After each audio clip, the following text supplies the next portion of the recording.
বিবি বাল বাচ্চার সাথে যত সময় থাকি হাসি তামাশায় কাটে, বন্ধু বান্ধবের সাথে যেই সময় থাকে এই সময়টাও তা হাসি তামাশায় কেটে যায়। ব্যবসা বাণিজ্য অফিস আদালতে যখন থাকি তখনও তো হাসি তামাশায় কেটে যায়। দিনই মজলিসে আসলাম, এইখানেও যদি হাসি তামাশায় কাটে তাহলে কান্নাকাটি করব কখন? কান্নাকাটি তো নাই।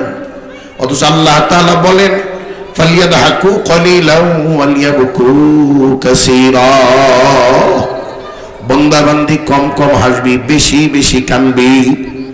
আল্লাহ কইছে কম হাসতে বেশি কানতে, আমি আর আপনি বেশি হাসি কম কি কান্দি? কান্নাকাটি তো কমও নাই। প্রতিদিন হাসি, সপ্তাহে একদিন কান্দি না তো। 15 দিনে একদিন আল্লাহর ডরে কান্দি না তো। মাসে একদিন আল্লাহর ভয়ে কান্দি না। শহরে যারা বসবাস করি তারা ওই সবে বরাত আইলে রাত্রিবেলায় মসজিদে যায় মোনাজাত ধরে কান্নার চেষ্টা করি, সবে কদরে যায় কান্নার চেষ্টা করি, সারা বছর হাসি তামাশায় কেটে যায়।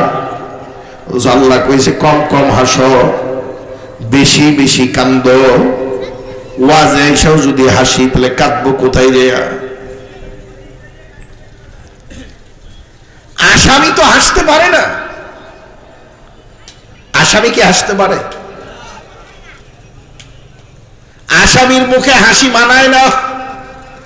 কোনদিন কোন আসামি দেখতে গেছেন কিনা জানি না, জেলখানায় আসামি দেখতে যাবেন, প্রত্যেকটা আসামি তার আপনজন আত্মীয় স্বজনের সাথে দেখা করতে আইসা কথা বলা ছাড়াই দূরে থেকে দেখেই চোখ দিয়ে পানি ছেড়ে দেয়।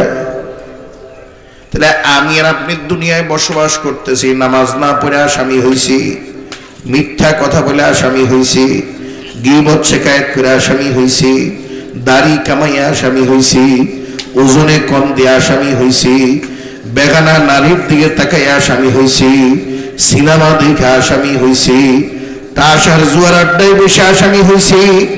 কি পরিমাণের অকারেন্স করছি, কি পরিমাণের গুনাহ করছি হিসাব নাই। আমার আপনার বিরুদ্ধে মামলার অভাব নাই। এর পরেও যদি আমি হাসি তাহলে তো আমার লজ্জা নাই, শরম নাই, আমি বেহায়া, আমি নির্লজ্জ। কথা ঠিক কিনা? রাগ করতেছেন? হুজুর এগুলো কি কর ভাই? আজকে এখানে আপনারা যারা আসছেন, আপনারা শিখতে আসছেন না শিখাইতে আসছেন? শিখতে আসছেন কে কে? পাঁচ জাগান তো দেখি সবাই। আলহামদুলিল্লাহ। আপনারা যদি শিখতে আসেন তাহলে আপনারা তো ছাত্র। কথা কয় না, 2-3 জনে কয় ঠিক, এরপরে আর কয় না। হুজুর এই বয়সে ছাত্র? ভাই ছাত্র হওয়ার কোনো বয়স নেই। কি ছাত্র হইতে আপত্তি আছে নাকি? ভাব আছে ভিতরে, হুজুর আমি তো এলাকার তালুকদার, আমি তো জমিদার, আমি তো মসজিদ কমিটির সভাপতি, আমি তো মসজিদ কমিটির সেক্রেটারি, ক্যাশিয়ার, আমি তো মাস্টার, আমি তো ডাক্তার, আমি তো এলাকার নেতা, আমি এলাকার খেতা। এই ভাবনা অন্তরে নিয়ে সারা রাত ওয়াজ শুনবেন, ওয়াজ ঠিকই হবে। এই ওয়াজ থেকে আপনি একটা শব্দ শিক্ষা বাড়িতে যাইতে পারবেন না। আর এই ভাবনা যদি অন্তর থেকে বের করেন যে আমি ডাক্তার না, ইঞ্জিনিয়ার না, আমি জজ না, ব্যারিস্টার না, তালুকদার না, জমিদার না, আমি চেয়ারম্যান না, মেম্বার না, এমপি না, মন্ত্রী না, মিনিস্টার না, আখারে আমি সভাপতিও না, সেক্রেটারিও না, ক্যাশিয়ারও না, আমি কোরআনের মজমুন একজন নগণ্য ছাত্র। ওয়াজ হবে মাত্র 10 মিনিট। 10 মিনিটের ওয়াজে আমি আর আপনি জান্নাতের মেহমান হয়ে বাড়ি যেতে পারবো। এবার বলেন ছাত্র হইতে আপত্তি আছে? কারোরই নেই, একজনও না। আপনারা যদি ছাত্র হন, আজকে এই চেয়ারের মধ্যে যারা বসে আলোচনা করছে, শেষ পর্যন্ত যারা করবে, এই চেয়ারটা উস্তাদের জন্য নির্ধারিত।